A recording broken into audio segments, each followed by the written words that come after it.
What if you could hear the future before it happened? In tonight's tale, we explore the story of an old radio that broadcasts news and events that haven't happened yet.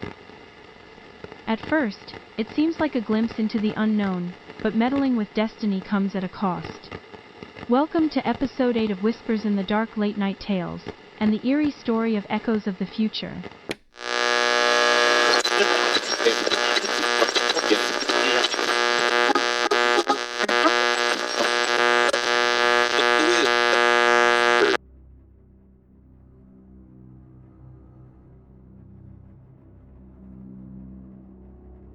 It all started with an old dusty radio that sat in the corner of Mark's attic.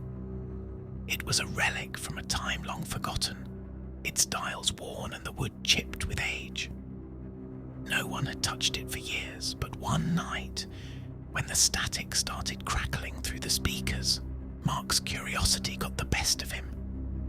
He turned the dial, expecting nothing more than faint echoes from old stations, but instead, he heard something that made his heart skip a beat. The voice on the radio was clear and confident, announcing the news of the day, events that hadn't happened yet. Mark sat frozen, listening as the voice on the radio described tomorrow's headlines, reporting on things that hadn't occurred. A car crash on Maple Street, a stock market rise, a missing person found. The details were eerie, precise, and completely impossible.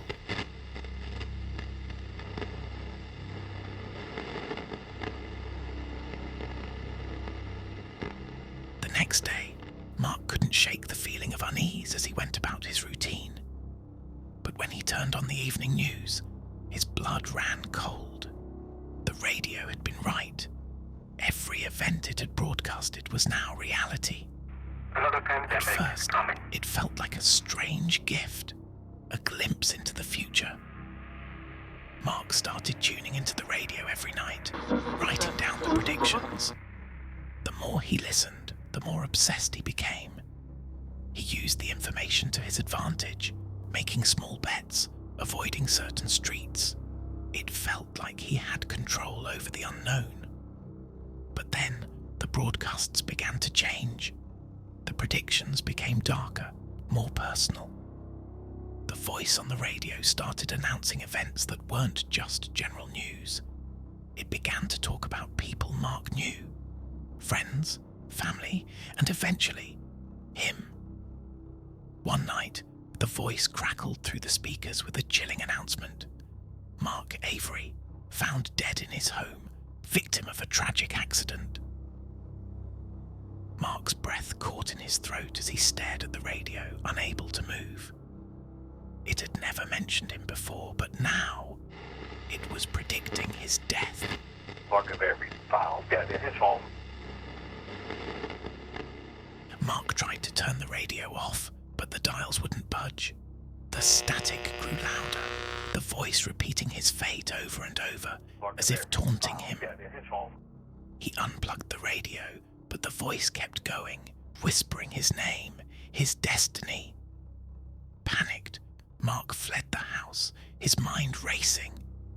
He tried to avoid the fate the radio had foretold, but the words echoed in his mind, chasing him wherever he went. He called his friends, tried to warn them, but they all thought he was losing his mind.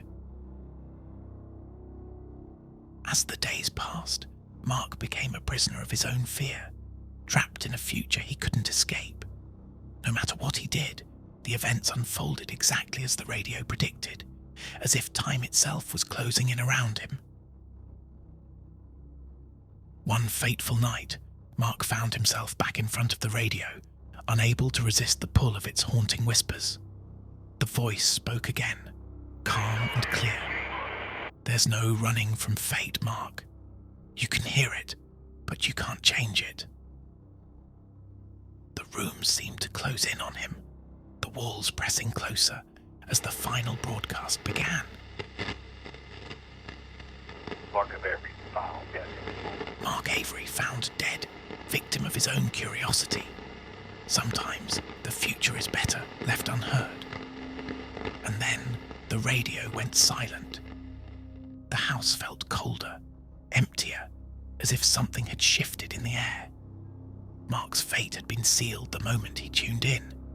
He had heard the future, but in doing so, he had become a part of it. The radio still sits in the attic, silent and waiting. Sometimes, if you listen closely, you can still hear faint whispers, the echoes of a future yet to come.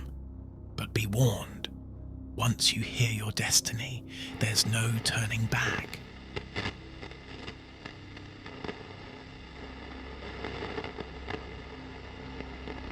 Some things are better left unknown. The future isn't a gift, it's a burden. If you ever find yourself tuning into something you shouldn't, remember, it's just a story. Or is it?